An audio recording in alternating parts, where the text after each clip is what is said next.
Cooling সিস্টেমে প্রথমে থাকবে একটা ওয়াটার পাম্প, ঠিক আছে, পরে একটা রেগুলেটর,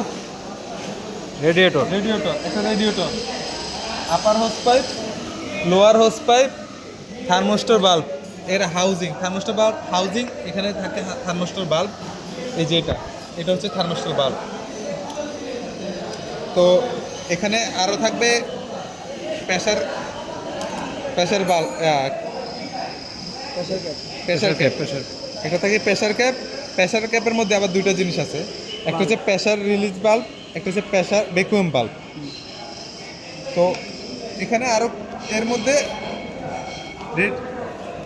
রেডিয়েটর, এখানে একটা ফ্যান আছে, একটা এখানে দেখেন রেডিয়েটর পুরো এর মধ্যে এটাকে বলে লম্পা লম্পা যেগুলো আছে এগুলোকে বলে কোর, আর এইভাবে খাস এগুলো যেটা আছে এটাকে বলে পিন্স।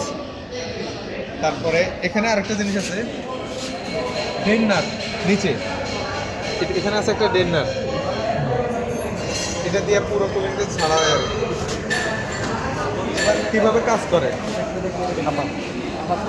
এটা হচ্ছে আপার রেডিয়েটর ট্যাঙ্ক, এটা লোয়ার রেডিয়েটর ট্যাঙ্ক।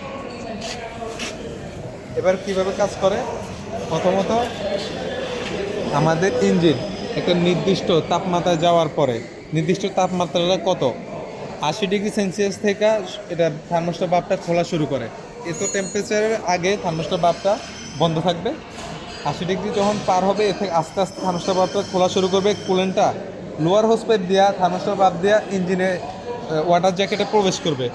ওয়াটার জ্যাকেটে এটা যে কুলেন্টটা আগে গরম হয়েছে 80°C উপরে গেছে, ওইটা আপার হোস পাইপ দেওয়া আমাদের রেডিয়েটরের আপার ট্যাঙ্কে পাঠাবে।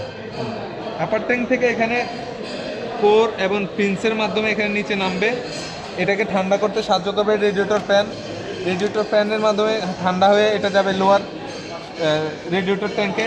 লোয়ার রেডিয়েটর ট্যাঙ্ক থেকে আবার এই কুলেন্টটা ইঞ্জিন জ্যাকেটে প্রবেশ করবে থার্মোস্টার বাল্ব দিয়ে, লোয়ার হোস পাইপ দিয়ে। এভাবে এই প্রক্রিয়াটা কমপ্লিট করা হয়। ঠিক আছে।